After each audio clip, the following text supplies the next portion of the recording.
this evening as we engage in another exciting topic and probably learn some new things. My name is Colin Dowe. I will be guiding the conversations this evening, and I have two of our National Youth Parliamentary Elections representatives. They're up as candidates, so I probably shouldn't call them representatives just yet. But thank you. Whether you're at home, you're traveling home, you're already at home, you're at one of your favorite stops, looking at GBN television, listening on GBN radio, or any of our social media platforms, thank you for being a part of this evening's program. Mr. Jonathan Mitchell? Yes, sir. Ms. Antonia Coutain. Hi. Thank you so very much for joining us, and welcome to Beyond the Headlines. Thank you for having us. Thank you for having us. Absolute pleasure. Well, ladies first. Yes. So I will just ask you, Antonia, to officially introduce yourself and give us a little bit of your background. All right, so I am Antonia Coutain, as you rightfully said. I am a police officer by profession. I am presently attached to the CRD department, starting today. Okay. Well, congratulations. Thank you so much. And community relations is an important arm of the RGPF. Very much so, very much so. And I am the Youth Parliament candidate for the parish of St. David's. I am vying for that position, and I am a mother of one. I always like to say that because I'm very proud of my little girl. Excellent, excellent. Excellent. Jonathan? My name is Jonathan Mitchell. I'm an entrepreneur, and I represent the constituency of St. George South.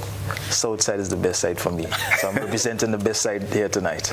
Well, I wouldn't start that confusion right now because I know the pride that St. David's carry. Yeah, so I dare not, because we'll never get into anything about the youth parliament. There'll be a scramble between constituencies. Exactly. And one of the conversations we probably can have later on, because you're probably mentioning two of the largest constituencies in Grenada, in St. David and St. George South. Exactly. And I know there have been conversations about splitting those, but I won't cut any of you in two this evening. All right. We're all one here. We That's right. That's right. Yes. Just as we kick off, just Youth Parliament. Yes. Jonathan, let me just start off with you. Tell us, just give us some background on the Youth Parliament, the Youth Parliamentary system. What does it represent? The youth parliamentary system is a system imposed by, the government itself to help advocacy and policy making for youths on a whole. So it's a way that youths could use their voices to hopefully get issues that are affecting them out in a government space, or help policymakers to understand that the youths are being affected by certain aspects of society. Okay. Yes. And describe the Grenadian youth who can or ought to be a member of this youth parliamentary system. Well, I think it's open to each and every single youth. It's inclusive, so each and every single youth can be there. Once you have leadership skills and you're capable of leading and also expressing and also communicating with people, I think you can be there for sure. Okay. Yes. The common question, because I hear there's a representative for St. David, Yes. a representative for St. George South. Do you have to belong to a political party in order to be a youth parliamentarian? No, well, this is not something about politics, I should say. This is not NMP or NDC or any other political party. This is about youth empowerment and youth involvement. Okay. And how did you get involved? Well, ladies first. Ladies first. Yes. So thank you so much for that. My journey actually started a few years ago, 3 years to be exact. I realized that my years for being a youth was quickly slipping away from me. And during my more youthful days, there were not as much opportunities that I was privy to. So I did not have knowledge of the different programs and the different initiatives that I could have gotten involved in. And with a young daughter, I thought this is my chance to determine what exists, how you get involved, so that I can impact that knowledge onto her. So in my search for different programs that I believe would have enhanced my daughter's life as she grows up, I realized that this is something that I like. I was very passionate about it. It resonated with everything that I wanted to become and everything that I presently am. And so it started off as a journey to benefit my daughter, and it turned out to benefit me in the end. All right. Fair enough. Jonathan? Well, it all started for me actually this year. This year, actually. I'm a part of the Rotary Club of Grenada, and we have a WhatsApp chat where we communicate. And the application form for the Youth Ambassador program was sent in the chat. And I filled out the application. However, I was unsuccessful. But I got called from someone in the ministry concerning the Parish Youth Parliamentarian debate or the program. And I signed up, and that is where it started for me. And look where I am today, contesting for the constituency of St. George South. I didn't have any aspirations of actually contesting for St. George South, but here I am representing my constituency. So tell us a little bit about this journey now. How did each of you become candidates? What was the process for becoming a candidate for the various constituencies? Well, as I said, the Parish Youth Parliament program was put on, and from there we presented our speeches, we had discussions, and thereafter the ministry sought to choose individuals to represent their constituency, and that's how it all started. Okay. Yes. So this was a case, Antonia, where you're from St. David and therefore you're representing St. David, or was it just a scramble of who the best emerged and hence they were chosen? So in previous times, what used to take place or what occurred is that there would be a 6-month training program where you would learn about parliamentary procedures, you would learn about the expectations, how you carry yourself in a parliamentary sitting. And then at the end, there would be the parish level sitting where you get to debate on a particular topic, a topic that's affecting our generation in that particular era. And then once there's a judging criteria, because you're judged based on everything that you learned during that 6-month period. And then you get to sit at the national level where they choose little individuals, the top performers from the different areas, and they formed what was then termed as the National Youth Parliament. Parliamentarians. Now they've added an additional step, and that additional step is the election process that we're having now. So we did do the parish level sitting, and the top 2, and in some cases the top 4 because there are bigger parishes, the top 2 or 4, up to 4 participants, they were selected to then now vie for the candidacy of their particular constituency. So we went through the debate process, and now we're going through for the very first time an election, a campaign process. And probably we need to reintroduce the debate process at the national level, but I wouldn't charge you guys with that responsibility. But it is an opportunity for you to share your vision through your youthful eyes for the constituencies. I'm aware that you were expected to have a developmental or a pet project. Let me just put it at that. What is your pet project, Jonathan? Well, in other words, you can look into the camera now. It's time to campaign. Let's assume they're constituents that are listening. So how will you move South St. George forward? What is that pet project, chosen project in your view? Well, I have different areas of my project.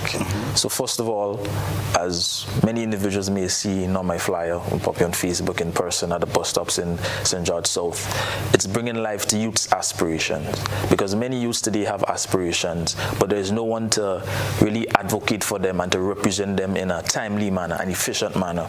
So as it says, bringing life to youth's aspirations via employment initiatives, community resilience, and inclusive opportunity for growth.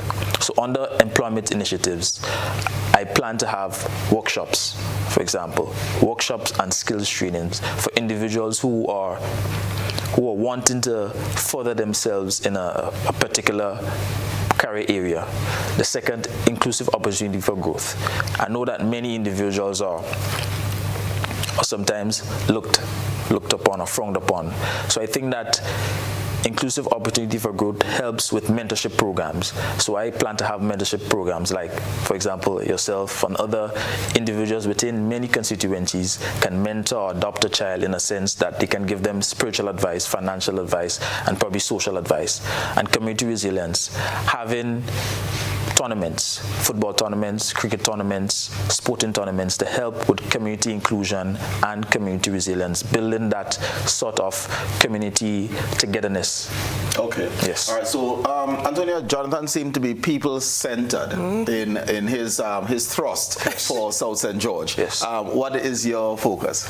So we actually have some similarities.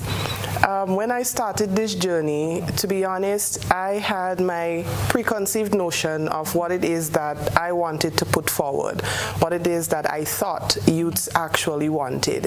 And then after having the social media engagements, having the one-on-ones with persons when you visit them out on the street, you then begin to rethink your entire program because you now have to focus, because you're representing persons, you're not representing yourself. So I had to refocus my thought and the initiatives that I initially had based on the responses and the feedback that they gave.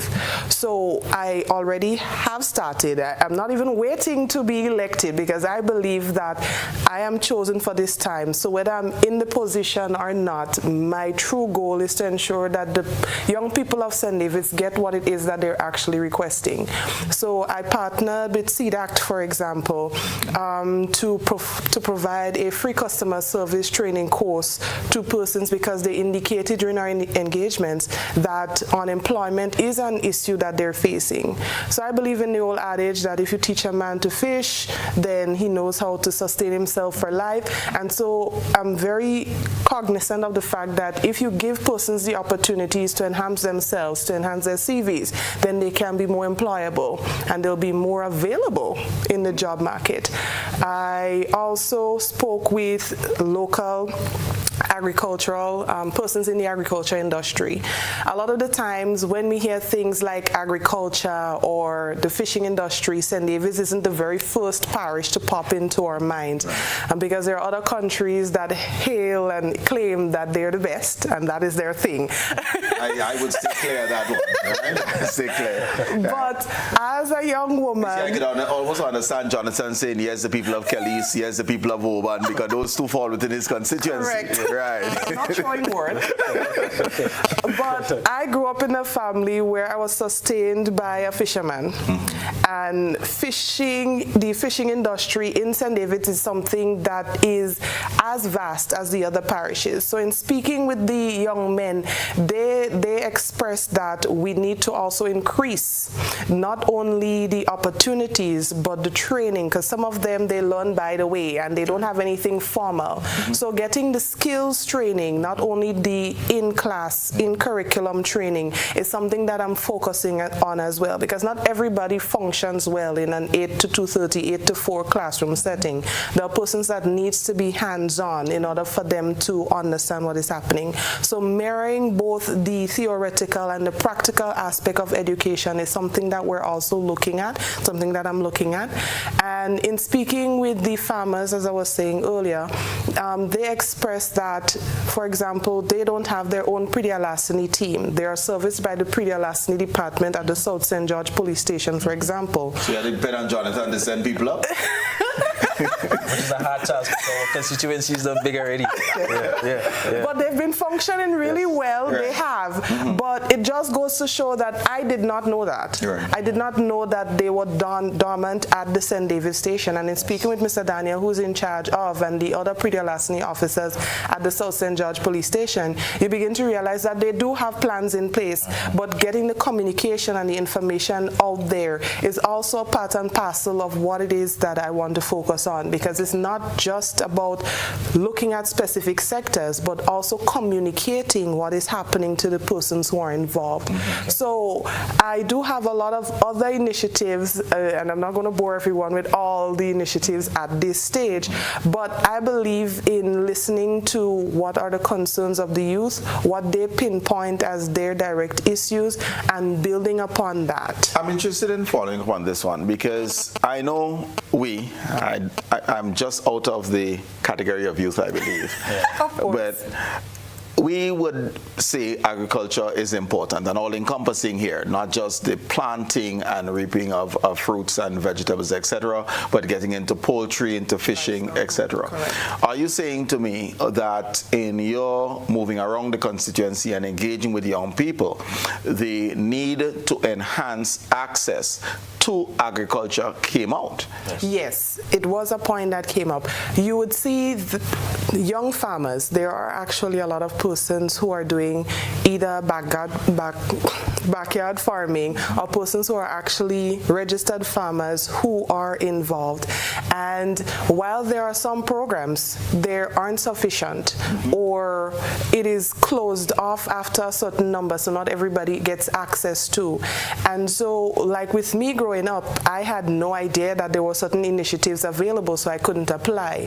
So again, it brings it back to making sure that we get the word out, especially to persons who wouldn't ordinarily be listening to programs like these, or they wouldn't ordinarily have access to school, unfortunately. So you have to meet them where they are to make sure that whatever programs are happening, they can also tap into it. Whatever opportunities are available, they are given the information that they need so that they can also benefit. Let me just follow up on one other thing that you said. You mentioned marrying the theory with the practical, recognizing that we learn differently and we have to provide education in a format that appeals to the individual so that they can benefit. How do you propose going about that initiative, focusing, let's say, on agriculture, educating individuals because of the interests and recognizing the economic impact it can have for the constituency?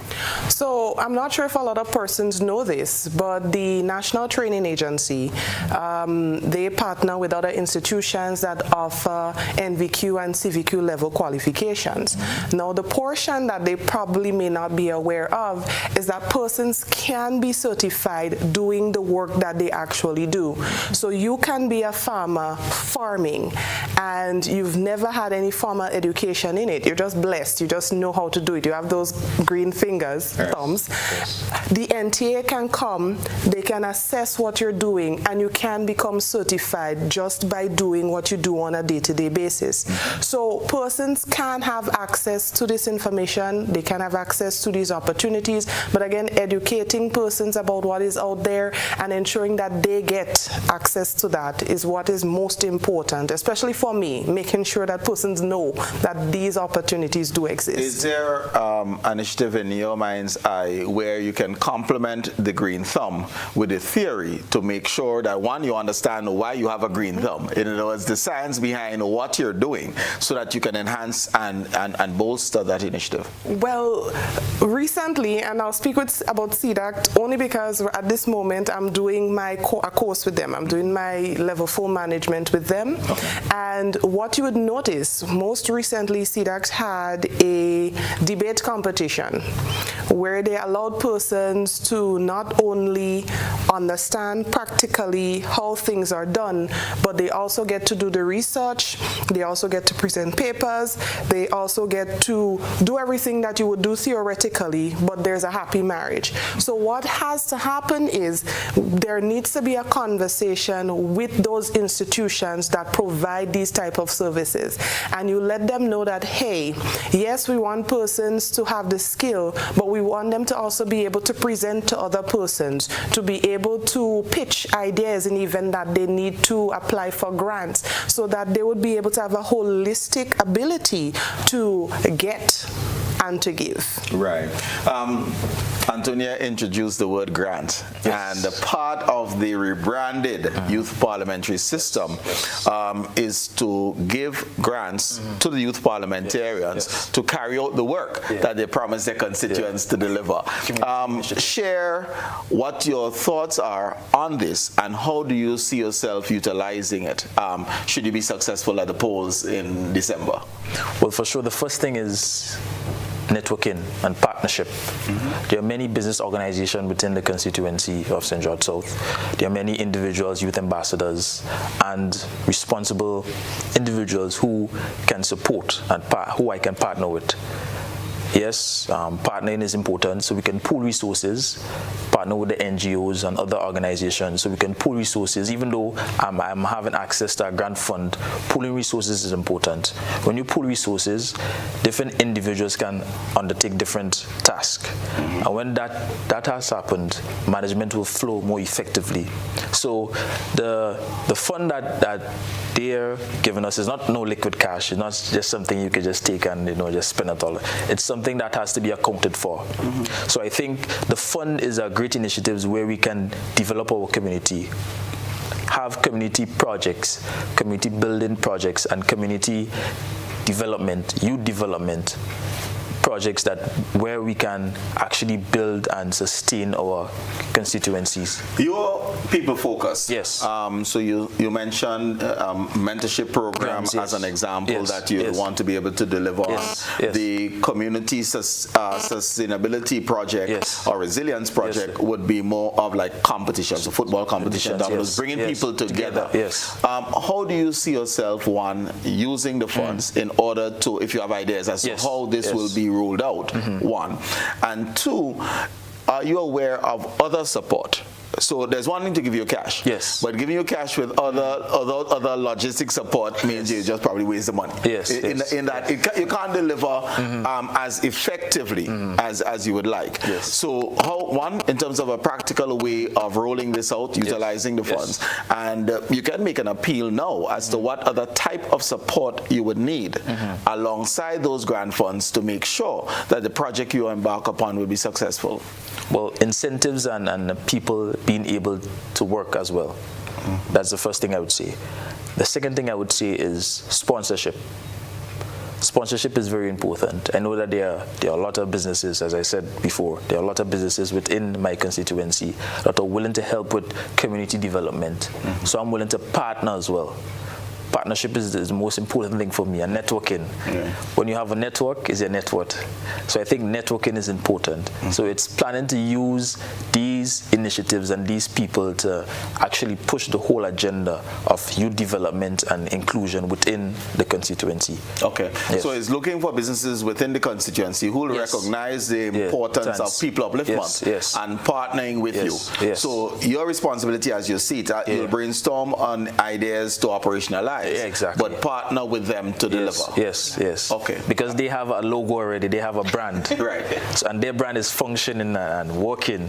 So partnering them would make it even more effective in reaching more people and getting more people on board. And how do you see yourself using the grant funds?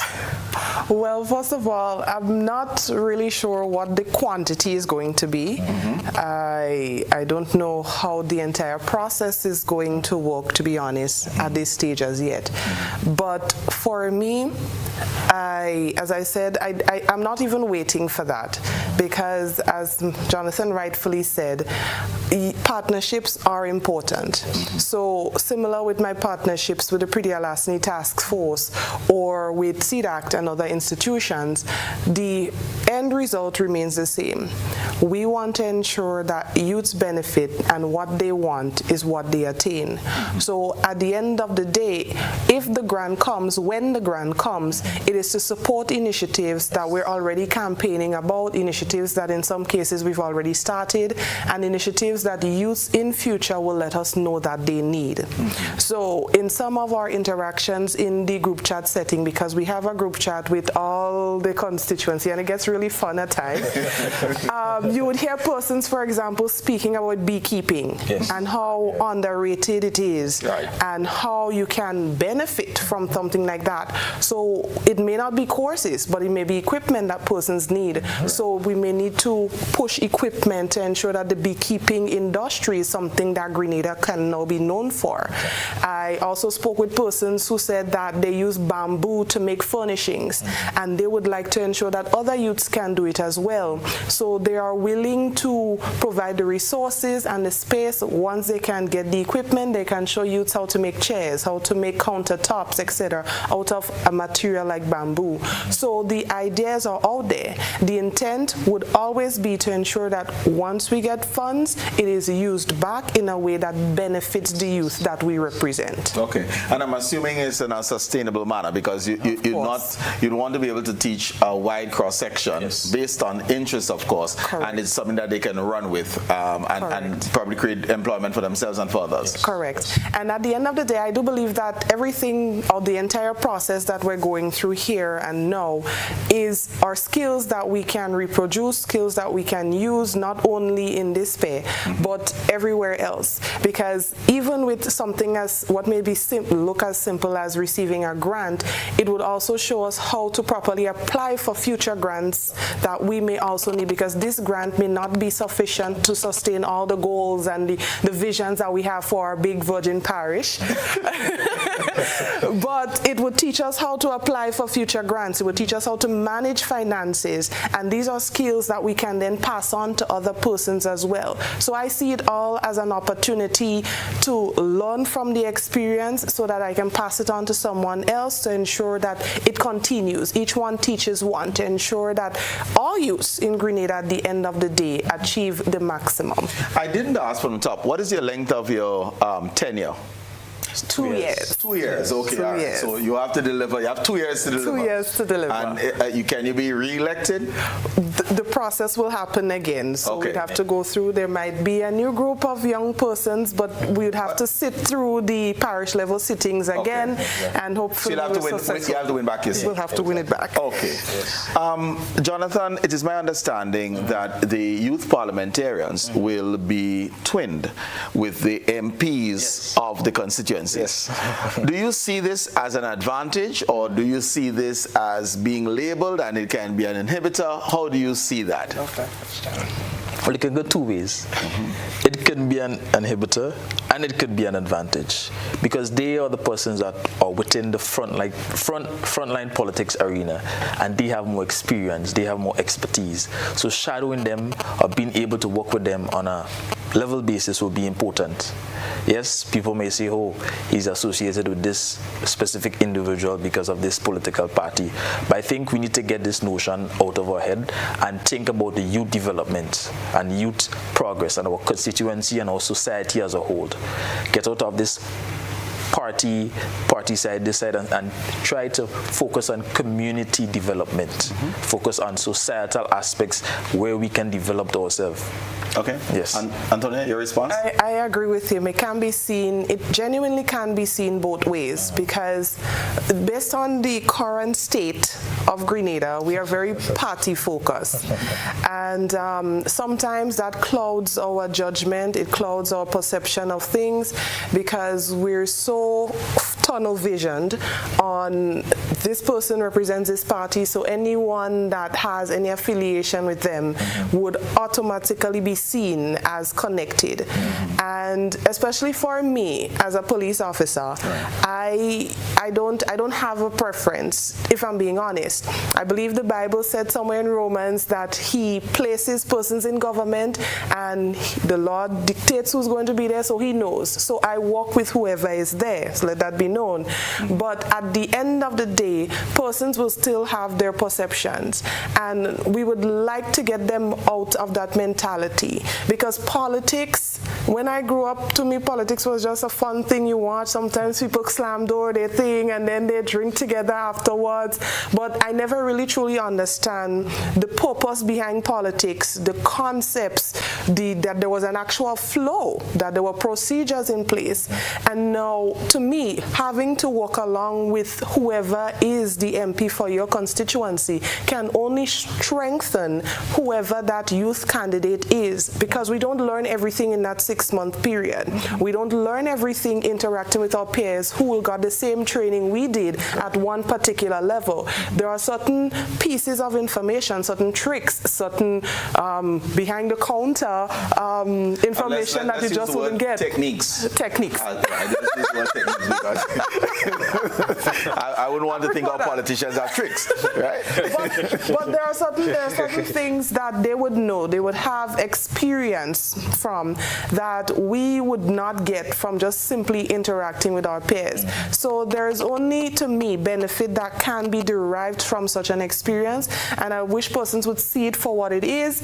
It is youths getting an opportunity to learn about the process, because we want our future to understand politics for what it truly is and not for what we believe it is. Okay, thank you very much.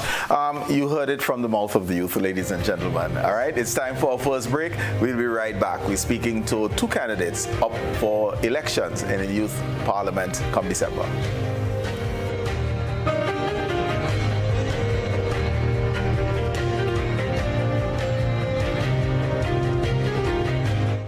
Are you looking for a reliable, affordable, and customer-friendly pharmacy? Look no further than Hills and Valley Pharmacy, the nation's leading healthcare products and services provider. We are committed to serving you at convenient locations. Find an extensive and affordable selection of prescription and over-the-counter drugs and medical supplies at Church Street, Hillsborough, Carriacou, Jubilee Street, Grenville, St. Andrew, near the bus terminal, and Halifax and Grenville Street, St. George. Our committed team is always available to offer valuable assistance for managing your health and wellness. Discover the additional benefits of our wholesale distribution on Halifax Street and our Medcare Center on Grenville Street, where we provide in-house physiotherapy, massage therapy, doctor consultations, and eye care services. Our commitment is to satisfy all your healthcare needs, including competitive prices, loyalty rewards, and special discounts for seniors. Contact us at 435-6904 and WhatsApp 535-4734. Choose Hills and Valley Pharmacy. Remember, your health is our business. Mobility, a common theme woven into the very fabric of human history. From ancient wanderers to modern explorers, our instinct to move, to seek something greater, and to grow has always driven us forward.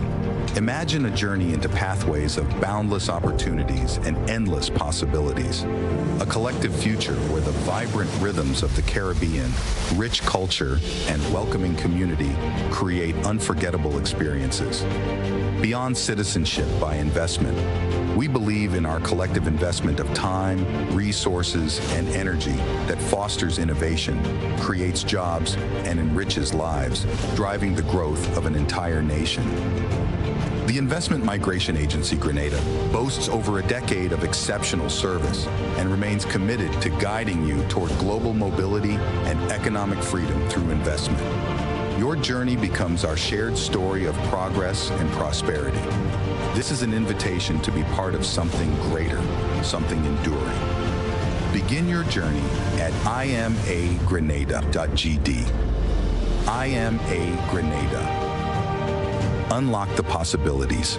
Have you heard about the new Softweave bathroom tissue with total hygiene? As hygiene and safety have taken center stage, our bathroom tissue is now manufactured with 3 different technologies to offer the best protection for you and your family. UVC light technology for a safe and effective disinfection process, eliminating 99.9% of microorganisms. Also, production at high temperatures, killing all types of germs and bacteria. And it's pH controlled with delicate fibers to prevent irritation for even sensitive skin. Softweave Total Hygiene Bathroom Tissue. Available in supermarkets and shops island-wide. Visit Softweave Caribbean Facebook or Instagram pages for more information.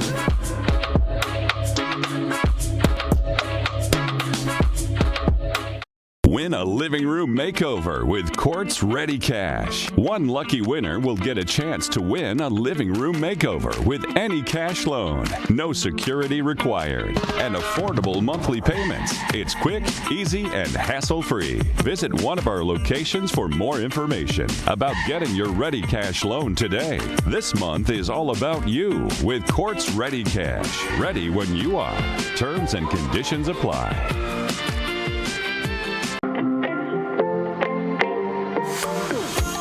So it begins, a journey like none other. Every moment has the potential to be unforgettable. Bring home a piece of the tropical green forest with every emerald. Capture the sparkling light of flawless water in a diamond. Make the sunrise and sunsets last forever. With precious colored gemstones, the essence of happiness is in our most precious memories. So, when it all comes to an end, bring home something that will last forever. Colombian Emeralds International. Bring home more than a memory.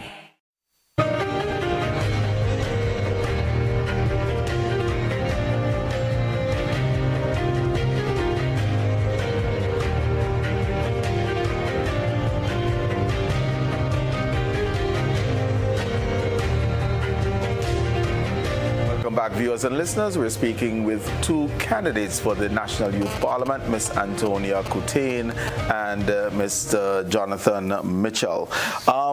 Jonathan, share with us, the Youth Parliament, your involvement has only been this year, right? Yeah. But I just want, it is geared towards developing leadership skills primarily. Yes. So share with us how you have benefited since being part of the program. It's indicative of me saying that, yes, there are benefits, personal benefits, but also I think the most important aspect of it is getting to meet like-minded individuals. It's important that me and all the other youths, myself and all the other youths, connect on a level where we, for sure, can make change. Right? And I think the networking part was the most important. Other than that, it has taught me to listen to different perspectives, because each and every individual have different perspectives. And I think listening is important. You might learn something that you may have never thought about before. So I think it has helped me with that as well. Also, it has helped me with being able to articulate things a little bit more better, being able to express some areas of interest and some areas of concerns a little bit better, able to voice concerns, and also being able to control certain aspects of my emotions and really delve into what makes it an impactful journey. Okay. Yes. Okay. Antonia? So for me, if you saw me 3 years ago, you would never say that I would be here speaking, or I would be on a podium speaking and I would deliver to a crowd. My mom always says egg has no plain rock stone dance, because I would cry very easily. If you raised your voice a little octave above normal speaking, I would cry. And for me personally, being involved in this particular program, and I've been here for a little over 3-ish or so years, I found confidence to not just speak, but to share my views, my perspective. A lot of the times as a youth, you're sitting in forums, you're sitting in programs, and you're thinking, okay, that's not my place to say this. There are older persons here. Let me give them the opportunity to speak. And you would just shut down because you don't think you're old enough, you're not good enough. And this has given me the opportunity to share my experiences, to share my views, and to be vocal about things that matter. As well as it has taught me the confidence to approach persons, not just because, but to approach them with a goal in mind. Because now when I'm thinking, I'm always thinking about what is the purpose behind this conversation, what is the intended end result. Is this a partnership that is going to help the persons that I'm working for, or is it as a conversation that is going to lead to potential opportunities? And now I'm always thinking ahead about the future and what any partnership that I have, any interaction I have, what it can lead to. So for me personally, how I've benefited is I've grown in confidence, I've grown in my willingness to have conversations with persons, my willingness to be authentically me, whether it's the kicksy version or the serious version, depending on the situation. But that is my main takeaways. What is the gender balance among the parliamentarians, or those, not parliamentarians yet, but the candidates? Are we talking 50-50 male, female? What's the balance? So we do have a larger percentage of males. than we do females presently, and that in no way reflects a gender bias or says that males did better than females or anything like that. If you had to win a position, obviously say that males did better than females. Yeah. So, but I'm going to follow up with that, because if we look at any of our university campuses, and I do have my bias towards education, but if we look at the university campuses, 75 to 80% of the campus is female. Females, yes. Yeah. How then do we have candidates for a youth parliament and the majority is male? Is it just that the top males came forward? I mean, why wasn't there a 50-50? I'm not advocating for the 75 to 25, but you know, why was there a greater gender balance in your mind? So, if I would continue. Yeah. Continue. Go ahead. Right. So I was trying to say, it's not that the males did better than the females, but it all has to do with the interest and your focus. I was quite surprised that in this particular batch, we had a lot more males expressing their interest in the politics, in the policy making, in everything that this entire program is about. And it's not a case whereby females did not show as much interest, it's just that we weren't as great in numbers as the males who stepped forward. The males did participate and did a really good job, that's why they have their seats. But I am very happy to see, because as you rightfully said, a lot of the times you would see more females coming forward than that of males. And I only would like to think that positively, it means that our males are starting to realize that opportunities are not only for females. The top positions are not only for females. They can edge us up as well. The males believe that when it comes to politics and in charge, they must be there. Work hard, they don't necessarily have to. He would have to say.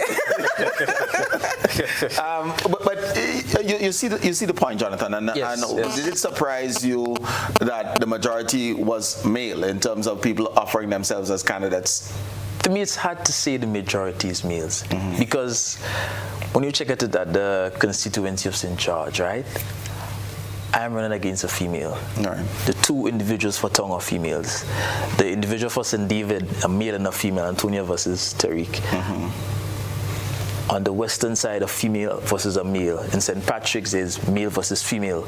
So I think there's a well-balanced system of males and females. What I'm hearing there, the majority who offered themselves were males. But when you saw through, the limited females were so powerful that they end up in the finals. I didn't say that. Antonia resisted saying so.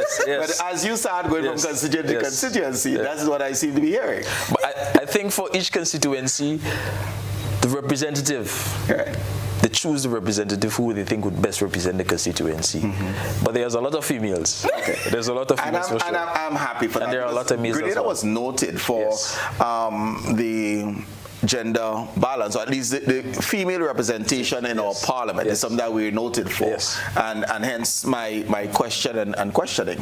Let me just ask another question about your own growth. Thus far, what have you learned about politics and politicking that you did not know about prior? That's a very good question. It's an interesting question. I would say that the campaigning aspect and also the time management aspect, because it's important that you manage the time well, and that's something I think that politicians are good at. Time management, it's important.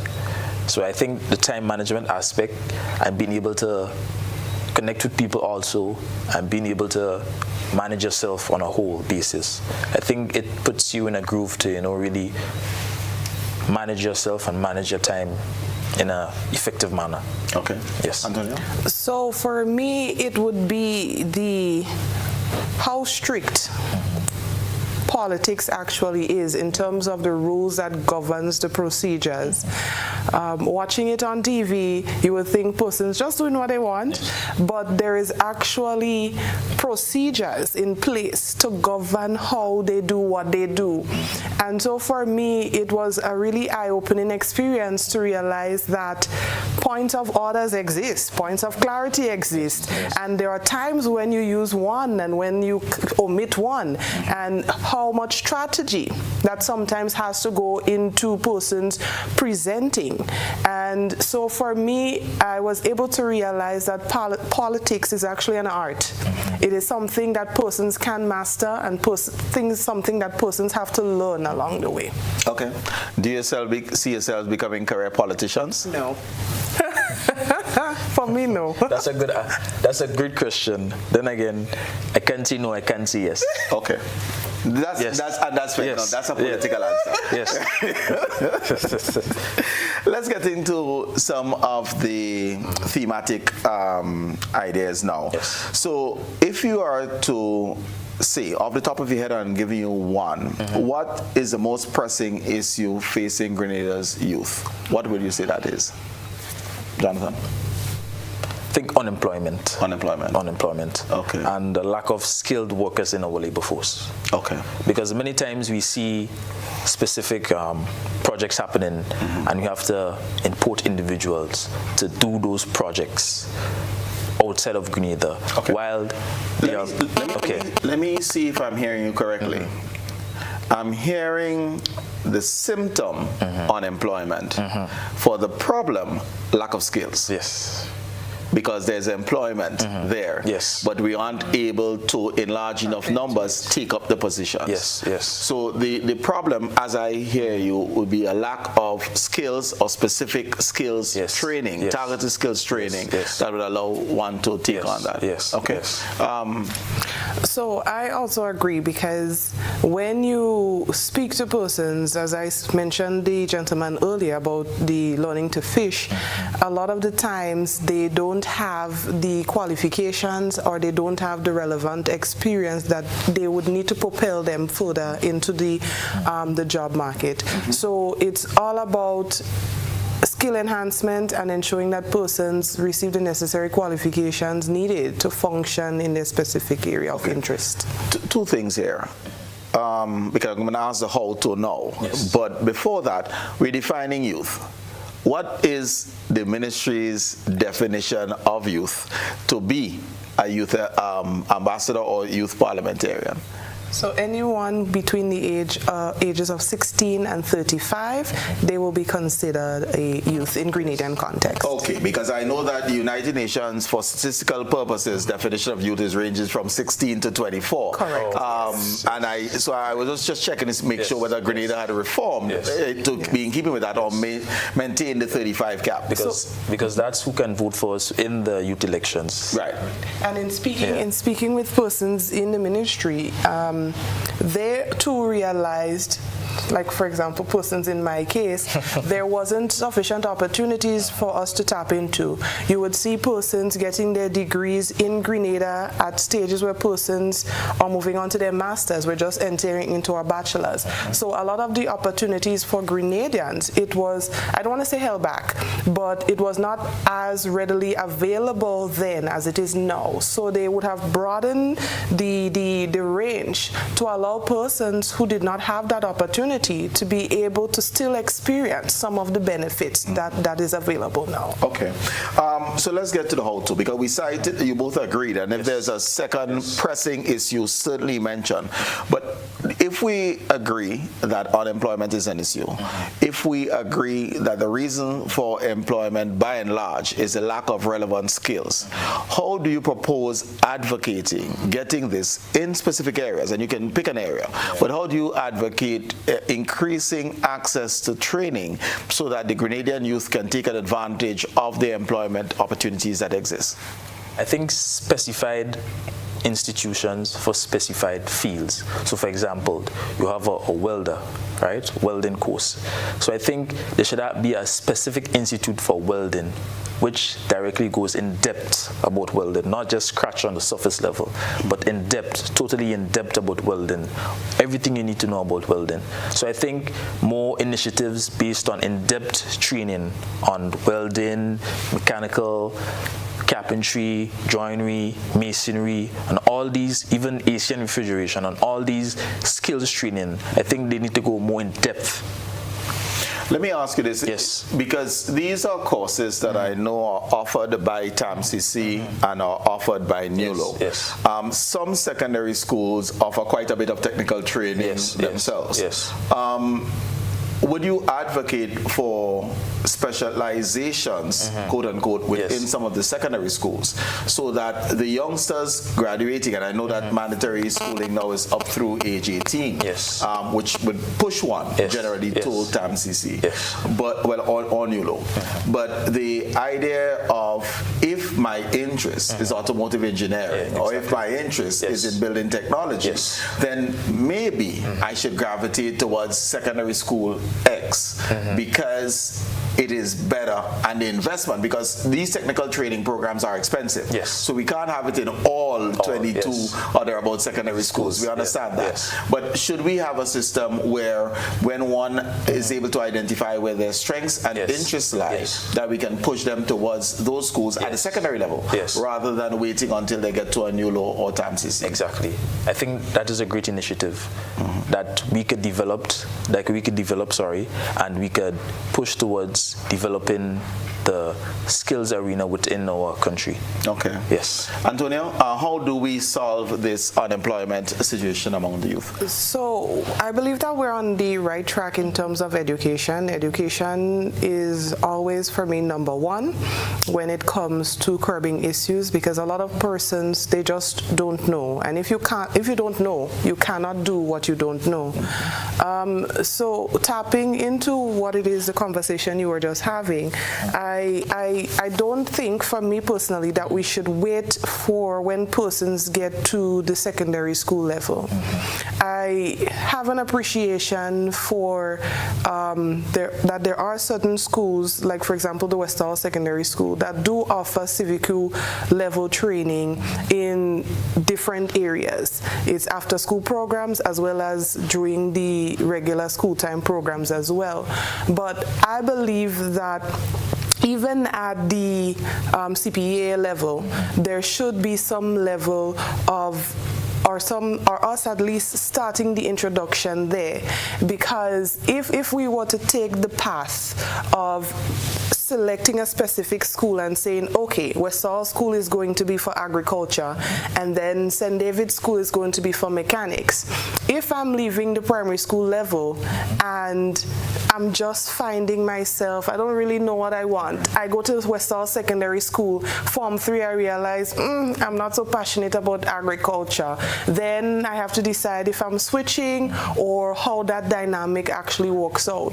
But I think what should happen is, even at the primary school level, we should begin to introduce, may not be for qualification's sake, but to let persons know, let children know that these options are available. It is not just the theoretical school level, but you also have these options.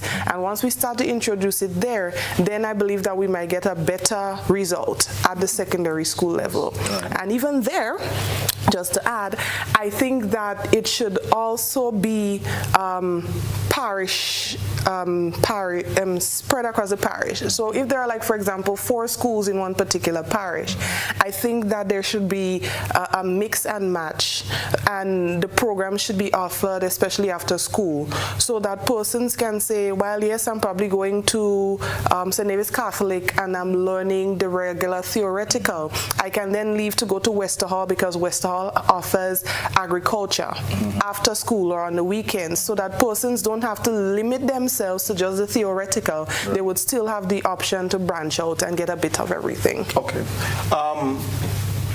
how do you ensure, and Jonathan, you notice she stuck to her constituency consistently there, right? That didn't pass me at all. She's picking sides now. How do you ensure that the voice of the youth is heard at the national level, serving as youth parliamentarians? So what would be your strategy to ensure that you not only convince your constituents to vote for you, but you ensure that their voice is heard at the national level? But first I would say inclusion. So inclusion deals with listening and actually voicing. Because yes, if I'm elected, I will be a national youth parliamentarian, and I would be advocating for the youth in parliament. But what about outside of parliament? So I think inclusion is one. The second aspect of it is using technology, social media. Social media is a very pertinent tool in today's world, and I think the social media aspect of it can be used for advocacy. Another as well is pointing out specific related issues that are affecting the youths within our constituency. So pointing out specific issues and having campaigns around them. For example, having campaigns around climate change, the water shortage, and all these kind of issues can raise awareness to policymakers and governments and government institutions and actually ministers. Yeah. Antonio? So I also agree that you have to leverage everything, all the tools that's available to you in order to get the voice of the people out there. So while, yes, we will have the parliament stage where we get to speak on behalf of our constituents, we also have to think about the persons who have issues that, and a topic relating to their issue may not come up in the parliament at that time, but it's a pertinent issue. So we would have to leverage social media, whether it be that we have our online campaigns and we speak to these issues, or we have in-person sessions, whether we have consensus is done, we have persons sign petitions. The whole point is to ensure that we meet them at their level. So if it means that I have to sit on a block and speak to persons there because that's where they are, that is where I'm going. Because we have to ensure that every voice, all the marginalized groups, they also get a say. So you'd have to visit them, you'd have to speak to them one-on-one, sometimes in group sessions, but the whole point is to communicate. And once you communicate, you note what their concerns are, and whatever forum you get, even if it's 2 minutes in a conference and you get to punch it in really quickly, but it's just to make sure that your voice is out there every opportunity you get. Have you used, because if we're talking elections, we may talk in polls, so who's trending ahead in the polls? Have you conducted a poll to get an idea as to where you are? We have not as yet, surprisingly. We're getting people registered at this moment. Yes. Registration ends November the 22nd. Yes. But however, December the 5th will be the election. Right.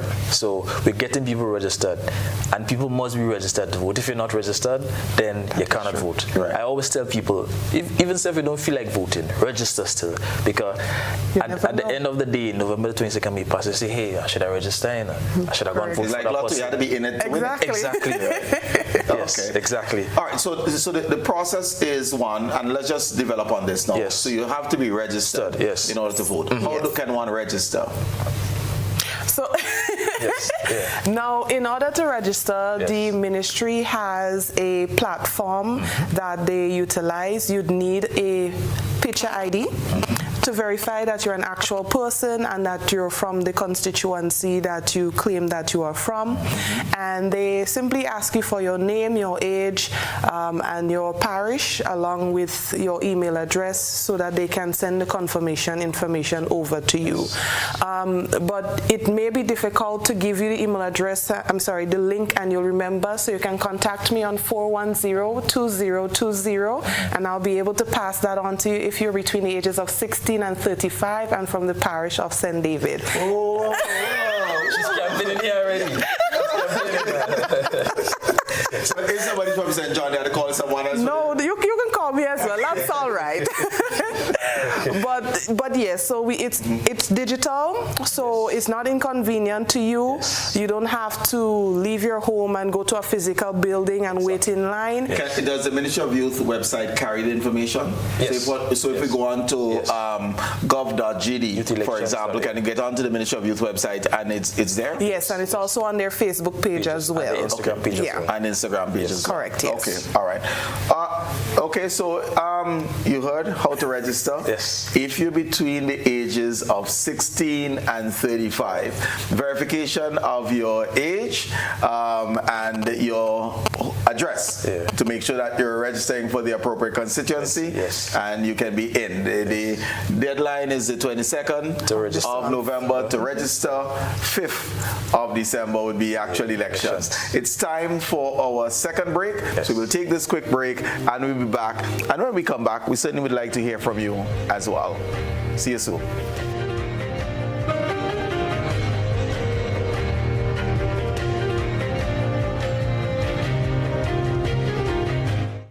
Tourism is me, tourism is you, tourism is everybody, and tourism connects us all. Did you know that tourism generates revenue and foreign exchange earnings? Did you know it stimulates infrastructural development and facilitates cultural exchange among people? You must know tourism is linked to all industries, from agriculture to construction. So support the industry today and be welcoming to all our visitors. Tourism is my business. Tourism is your business. Tourism is our business. Listen, one and all. Tourism connects us all. A message from the Ministry of Tourism and the Grenada Tourism Authority.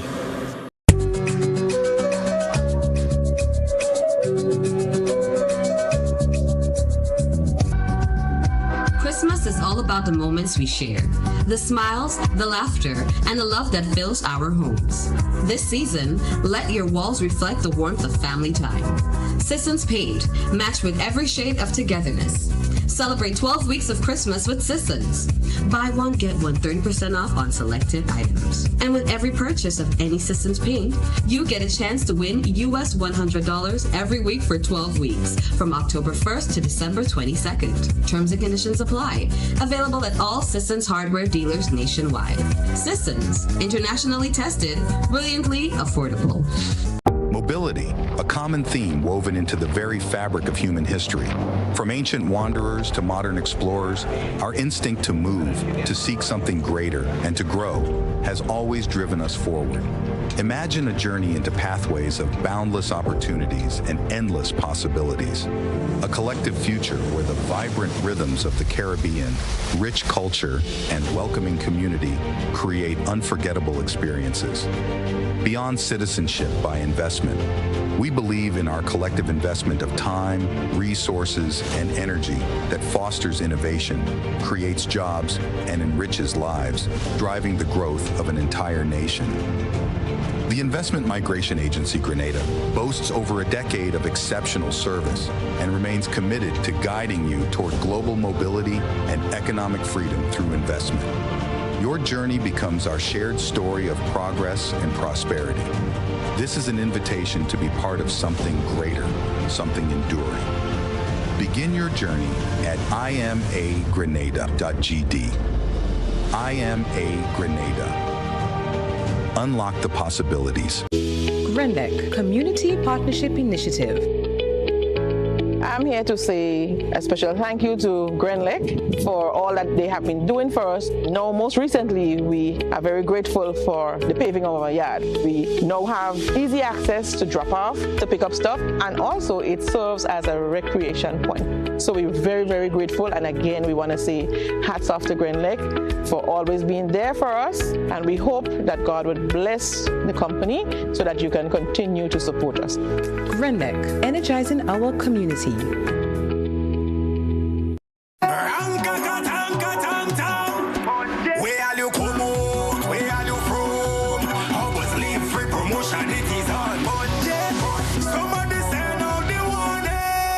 Spend $50 or more at any Hubbard's department or participating outlets for a chance to win free fuel, free drinks, free prizes, free property and vehicular insurance, free Hub TV and internet, free electricity, free coke, free water, free cooking gas, free paint supplies, free Dutch Lady milk, free passes to Sunshine promotion events for 2024, free groceries, all for 1 whole year. And every winner receives a free lunch package. But that's not all. Drive away in style in a brand new Isuzu D-Max.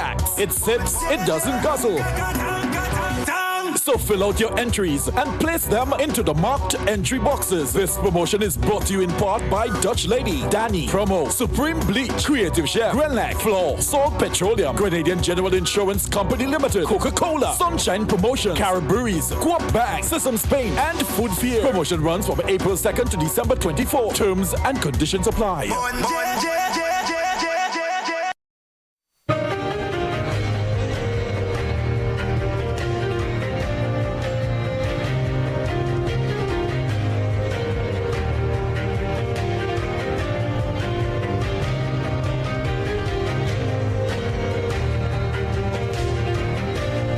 Welcome back, viewers and listeners. We're chatting with two of the candidates for the National Youth Parliament. Coming up on December 5th would be their election day. Let's just deal with some economic challenges, economic issues, and share with us what immediate action will you propose to alleviate the burden of, let's say, high cost of living that we're facing in the country today. This is both for young people as well as for low-income families. What are some of the things would you propose?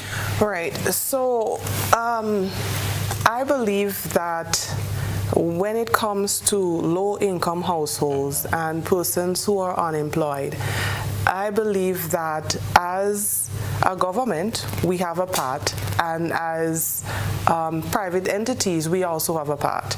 I know most times we think it's the government, we pay taxes, they should be the ones solely responsible for ensuring that persons in those situations are given assistance. But we also have to look at Grenada as a whole.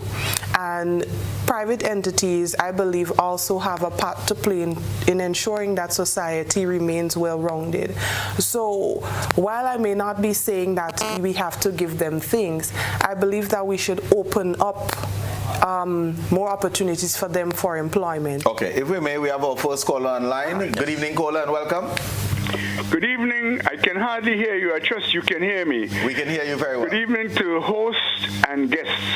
Yes. I'm a little disappointed, whereas I understand that parliamentarian, or the word parliamentarian, is basically a synonym for lawmaker and legislator. I haven't heard anything in the evening that would demonstrate the direction that these young people will take into creating new laws and rectifying, correcting, updating the laws of the country in preparation for their future and, of course, the others. Just something to think of. But I have two questions. One, can these young people tell us what, quote-unquote, a political ideology in their training as parliamentarians? How does a political ideology influence their training? Two, information abounds that our country, albeit it is considered to be a politically independent and sovereign nation state, is ruled by a sovereign power. Have the young people thought about this? Have they discussed it in any way? And do they have any propositions, any ideas how we will correct this anomaly into the future? For what it's worth, thank you very much. Thank you very much. Two provocative questions there for you. One, that we are an independent state but ruled by a sovereign because we are not a republic. Yes. And the other, advocating for probably some changes in our laws that will better serve us moving forward as young people. So first of all, thank you very much, caller, for your contribution. We do appreciate it. And what we would have to say is that we have to keep in mind that we are not taking up official office. We are going through the training process, and we are there shadowing and learning. As we indicated earlier, what is going to happen is we are going to have the opportunity to voice our concerns. We will not be the persons responsible for changing, making, or allocating for changes of laws, but we can make the necessary recommendations.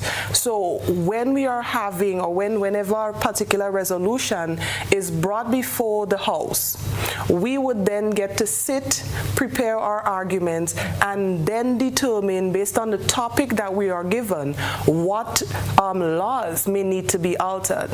In previous sittings that we would have had, we would have spoken on outdated laws in our systems that we believe should be changed, should be updated, and in some cases be struck out completely.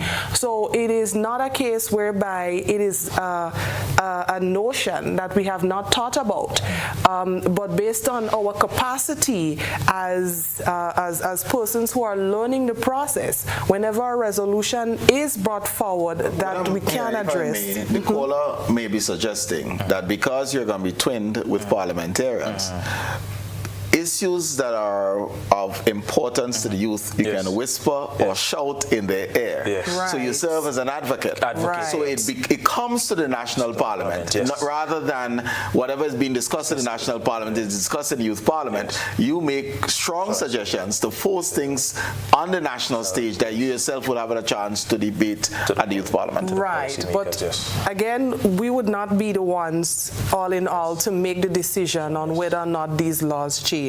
We will be there to make the recommendations, but ultimately the decision does not lie with us. We don't have that lawmaking power or that lawmaking capacity in our current rules or current functions. Anything to add? The youths are the new changers and innovators of this world.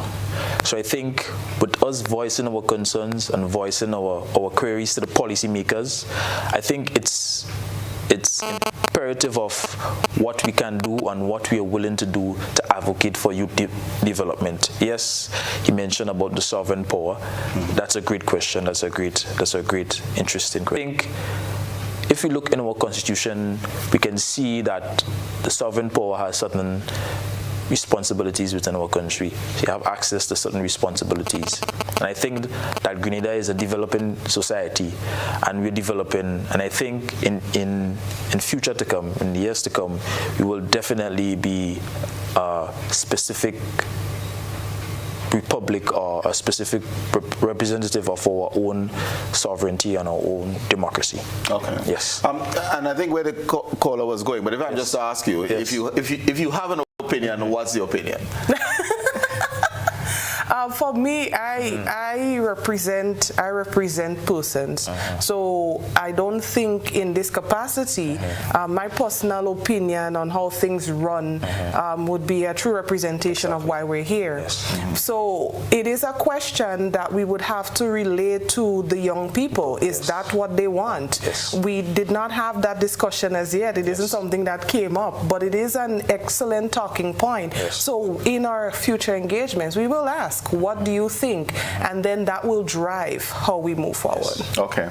The other economic issue that I want to touch on before we get on our next caller would be one of access to financing. Yes. How do you advocate to ensure that the bright ideas that our young people have can come to fruition? How do you go about doing this?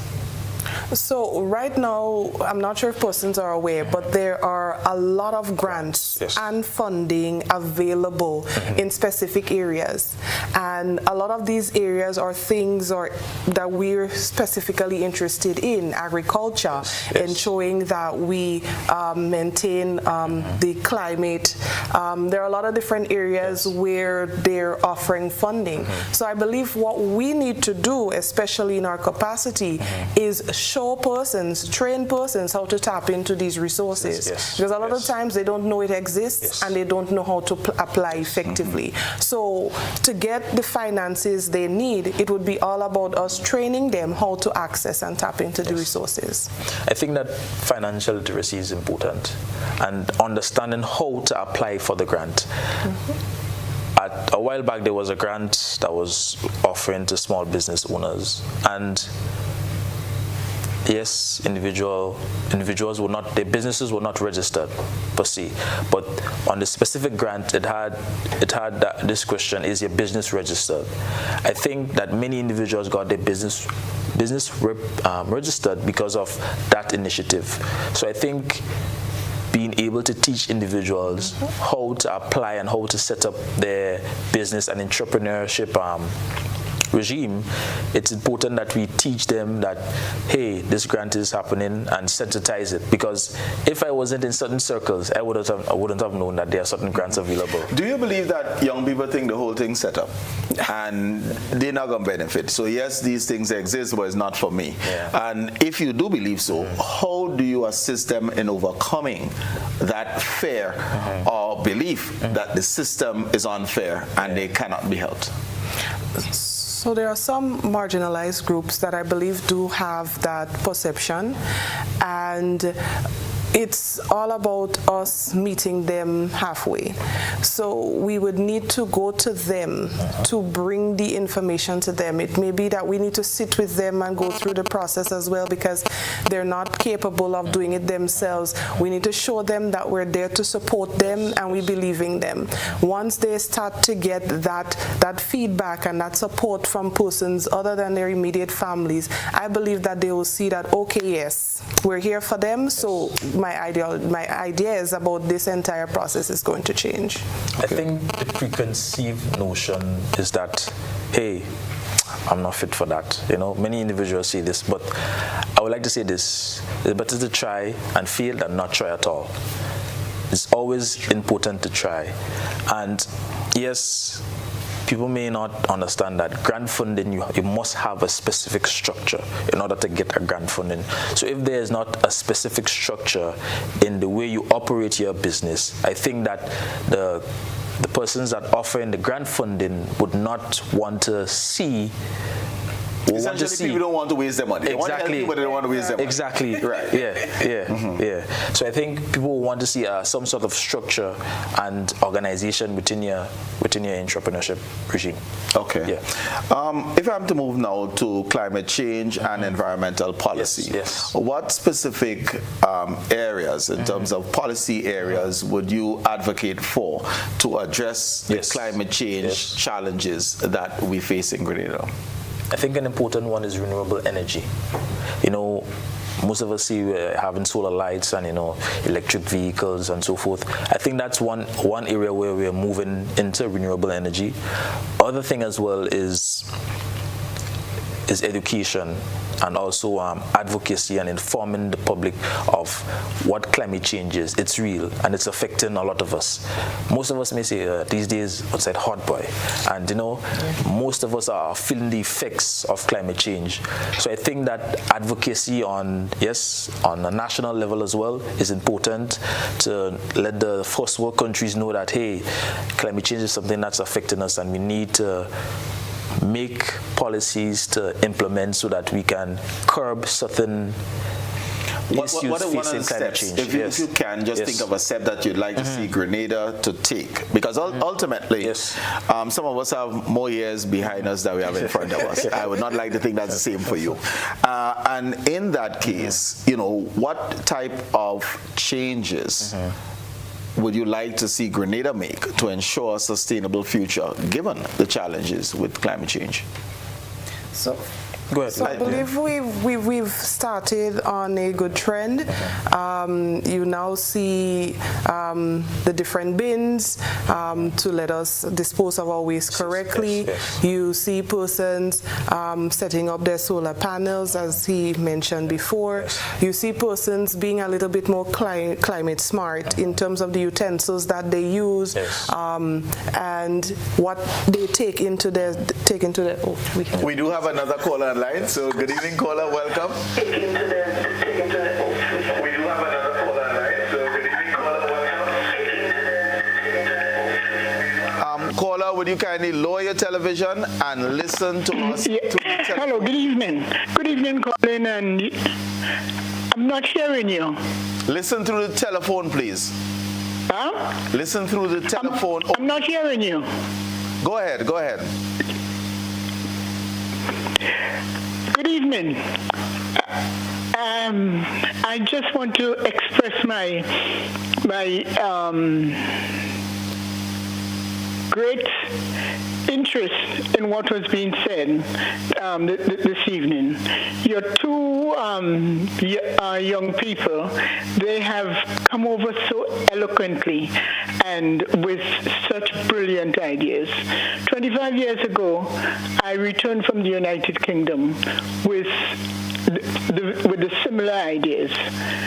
I was concerned about the nutmeg industry that seemed to have been failing because the majority of people I'd left in England were concerned that there was nobody to continue the work that they left, and their parents have died or dying, and there's no continuity. I tried to do something similar to the things that you all have been saying here tonight, with no success. Now I feel it's a shame to pass Gulf Nutmeg Station and see a dying industry. I want you all to take this on board. But another thing I had in thought was roads for the farmers to get to their lands. Now the mountains is where the nutmeg grows, but how do the young people nowadays get to the nutmegs? A farmer can't employ anybody nowadays without transport, but there's no roads. So I want you all to think about not just the young farmers, but access to the farmlands, and continue the work that you all have started. You all sound wonderful. You all sound brilliant. You know, you came out so eloquent, and you know, you brought out the issues that I've been thinking about for all those years and never had any success. Thank you very much for that, caller. Thank you. So farming, yes. Access to the farmlands, and never forgetting Grenada's gold, which is the nutmeg, even as we diversify our agricultural product, or the lessons I think being shared. Yes. I think it's imperative. It's an imperative, point that she made, the agriculture and the nutmeg and the accessibility. So this is a good point we can take into fruition and consideration and bring to the policy makers. Right. Yes. Getting back to our environmental question, and you mentioned the bins. Yes. Are we taught how to use the bins? One. That is it. And two, is there separation of garbage when the collection comes? I'm not sure, so I'm asking. And then is this another step that we have to take to make sure that we actually deliver on this clean environment that we're looking to bring about? So it starts at the primary schools. I can tell you, children are obedient. My daughter, if we're walking, she would tell me that's not the correct bin, because teacher told her that's not the correct bin for this type of material. Yes. So I think the training has to come from those of us who are not still in the school system, in the education system. We may know in passing, we may look at the signs, but we're still not as conscious as we need to be as it relates to the purpose behind the separation and what benefits can be derived from using the bins correctly. So I do believe that some level of sensitization is still required, especially at our level, to ensure, because you can never take for granted that everyone knows and they're aware and they're doing what they're supposed to do. So we still do need some level of sensitization in that area. Yes. Let's get some nationalistic things. How do you get more young people involved in in, whether it's youth ambassador, youth parliament, being more civic-minded, being good Grenadians? Or are they being good Grenadians and we just ignore the efforts that they're making? So it's a two-part question. Yes. Right? If they're being good, then we need to raise it. Yes. But definitely, if they're not, how can we get more young people involved for advocating for Grenada and Grenadians and their future? I think young people tend to think politics is something about parties and, oh, that's this for this person or that person. But I think each and every one of us have a part to play in politics in some form or the other, indirectly or directly. I think that we need to see it from a position where, hey, I'm living in this country, hopefully my kids can be brought up in this country. My grandparents was living in this country, so I think it should be a country where we can thrive as a nation. We can build good community resilience, good community spirit, and really develop our own society. So I think they need to come away from the specific ideology and come over to a generalized area of focus where we can develop together as individuals within our country. Okay. Yes. I certainly would want you to weigh in on that, but at the same time, we live in a global village. So what national policy would you want to advocate? Probably to stem migration or immigration, because we're looking at it on both sides, for the protection and upliftment of our young people. All right. So if I can take it two parts, because I would like to weigh in on the previous question just a little bit and then come back in. A lot of the times, I think... And let me ask you to hold your thought, remember your thought, and let's take this caller. Good evening, caller, and welcome. Hello, good night to everyone. I want to find out from the two young people, if they're going into the election knowing well which ministry they would like to work with, or after the election they come together and say, well, I want to work in sports, I want to work in health, or what the case may be, because after the election, I think they should steady, stop, continue to fit themselves in the ministry, because sometimes you never know they will go all the way to be a candidate in the next election. So I just want to know which are the ministry you all will like to work with after the election. Thank you. Thank you very much. So you're an MP and you get to pick a ministry. Normally you serve at the behest of the Prime Minister, but the caller just gave you permission to pick one. So if she's giving us aspirations. I think I would go with health. I think health is wealth, and I think health is very important within our country. Okay. Yes. So health would be something reflective of me. Okay. Yeah. I'm very biased. I will choose national security. I do believe I need to defend my fellow co-workers. So I think I'll have a very keen interest in national security, ensuring that the hard-working law enforcers are maintained, they are properly taken care of, and that they continue to do the excellent work that they do on a day-to-day basis. Kudos police officers especially. Very well. Especially if you're between the ages of 16 and 35, right? In the parish of St. David. All right. But you're talking about just the opportunities. Now, sometimes, quite often we talk about brain drain, and I know we quickly run out of time. Yes. What would you advocate to ensure, one, that we are able to maintain more of, or retain more of our young talent here in Grenada, and also look to protect the people? I think we spoke to the people coming in. Skills training would be important. Yes. But how do we prevent those who are trained from leaving our shores so that they can continue to assist with national development? Right. So for me, as a young person, I would leave Grenada. I wouldn't, but if I were to leave Grenada, I would leave simply because there are a few factors. One, the pay. The pay is always a big factor. I'm getting paid more. It's also a concern about the working conditions. Yes. Sometimes, especially here, it seems as if labor laws are a little bit more laxed here than in other places.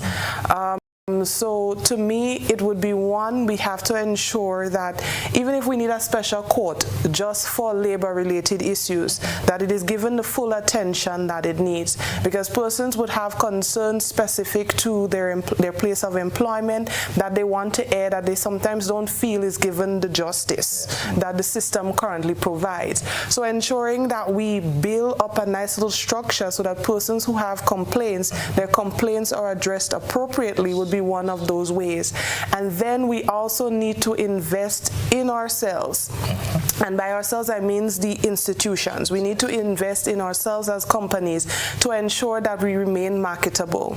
We often do it for external entities. We ensure that they get the best packages. They have the vehicles, they get the house, they get all these things, and we limit our very own to the bare minimum.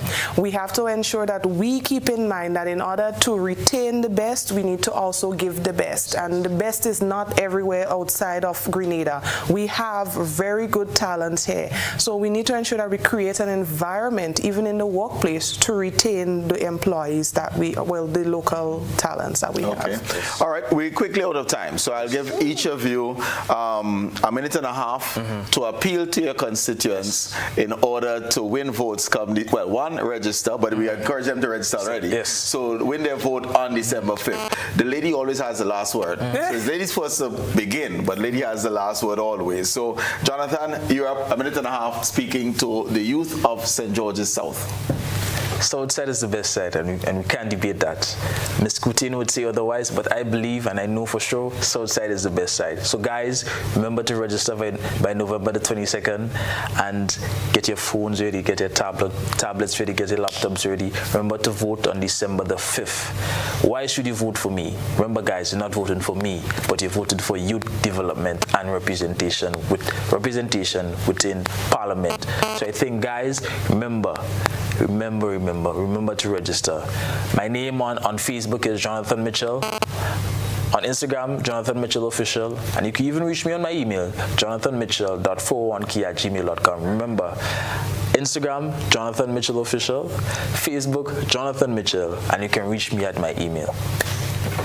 Yes. All right. So, St. David's talent, Grenada's success. And I say that with a heart full of pride because I am a true St. David's girl. I grew up in the parish of St. David's. I still live in the parish of St. David's, and I would not change that for the world. I believe that St. David's has unique, special talents that we need to tap into. For too long, St. David's has been misunderstood. St. David's has been passed over, and I believe that it is our time to shine. I believe that if you select me, if you vote for me, I will ensure that what you want to achieve, the success that I know is in you, is going to materialize. Allow me to voice your concerns. Allow me to stand on your behalf, and allow me to stand with you throughout this entire journey, because I believe that St. David's can contribute towards the entire building of this, or towards the building of Grenada in its entirety. So if you need to reach me, I gave my number earlier, but just in case you missed it, it is 410-2020. And just in case you want to ask questions, if you're outside of the age group, that's okay. If you want to ask questions, offer support, give advice, it is also welcome, because this process is not about self. It's about making sure that our youths get to where they need to here in Grenada. Thank you so much.